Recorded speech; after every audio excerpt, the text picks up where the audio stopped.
सातवीं पुतली कौमुदी की कथा। सातवें दिन जैसे ही राजा भोज दरबार में पहुंचे और सिंहासन की तरफ बढ़े, सातवीं पुतली कौमुदी जागृत हो गई और राजा से बोली, हे राजन, इस सिंहासन पर बैठने की जिद त्याग दो। इस सिंहासन पर वही बैठ सकता है जो राजा विक्रमादित्य की तरह गुणवान हो। अगर तुम में उनकी तरह एक गुण भी हो तो अवश्य इस सिंहासन पर बैठना। सुनो, मैं तुम्हें परम प्रतापी वीर विक्रमादित्य की कथा सुनाती हूँ। एक दिन राजा विक्रमादित्य अपने शयन कक्ष में सो रहे थे। अचानक उनकी नींद करुणक्रंदन सुनकर टूट गई।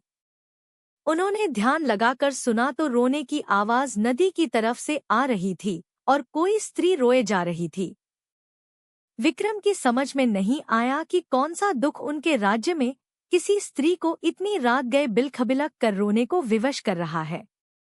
उन्होंने तुरंत राज परिधान पहना और कमर में तलवार लटका कर आवाज की दिशा में चल पड़े।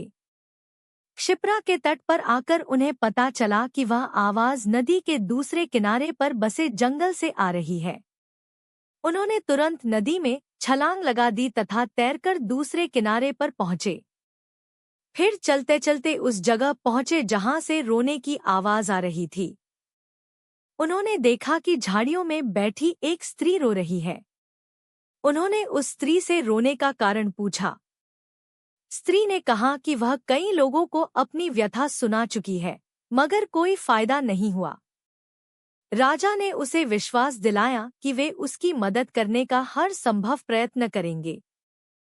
तब स्त्री ने बताया कि वह एक चोर की पत्नी है और पकड़े जाने पर नगर कोतवाल ने उसे वृक्ष पर उल्टा टंगवा दिया है।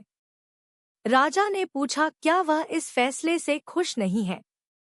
इस पर औरत ने कहा कि उसे फैसले पर कोई आपत्ति नहीं है, लेकिन वह अपने पति को भूखा प्यासा लटकता नहीं देख सकती। चूंकि न्याय में इस बात की चर्चा नहीं कि वह भूखा प्यासा रहे, इसलिए वह उसे भोजन तथा पानी देना चाहती है। विक्रम ने पूछा कि अब तक उसने ऐसा किया क्यों नहीं? इस पर औरत बोली कि उसका पति इतनी ऊंचाई पर टंगा हुआ है कि वह बगैर किसी की सहायता के उस तक नहीं पहुंच सकती और राजा के डर से कोई भी दंडित व्यक्ति की मदद को तैयार नहीं होता। तब विक्रम ने कहा कि वह उनके साथ चल सकती है। दरअसल वह औरत पिशाचिनी थी। वह लटकने वाला व्यक्ति उसका पति नहीं था। वह उसे राजा के कंधे पर चढ़कर खाना चाहती थी। जब विक्रम उस पेड़ के पास आए तो वह उस व्यक्ति को चट कर गई। तृप्त होकर विक्रम को उसने मनचाही चीज मांगने को कहा। विक्रम ने कहा वह अन्नपूर्णा का पात्र प्रदान करें, जिससे उनकी प्रजा कभी भूखी नहीं रहे। इस पर वह पिशाचिनी बोली कि अन्नपूर्णा पात्र देना उसके बस में नहीं, लेकिन उसकी बहन प्रदान कर सकती है। विक्रम उसके साथ चलकर नदी किनारे आए जहां एक झोपड़ी थी। पिशाचिनी के आवाज देने पर उसकी बहन बाहर निकली।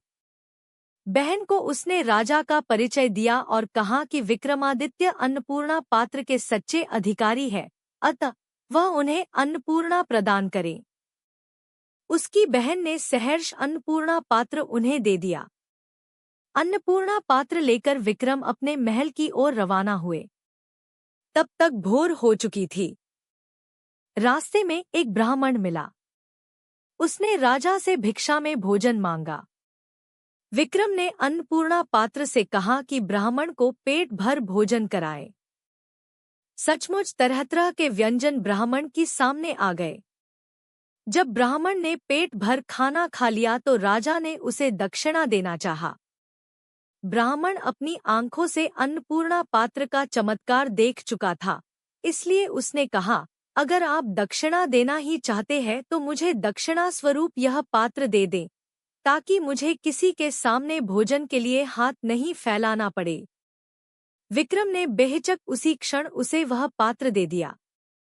ब्राह्मण राजा को आशीर्वाद देकर चला गया और वे अपने महल लौट गए। कौमुदी बोली, बताओ राजन, क्या तुम ऐसा कर पाते अगर राजा विक्रम की जगह होते?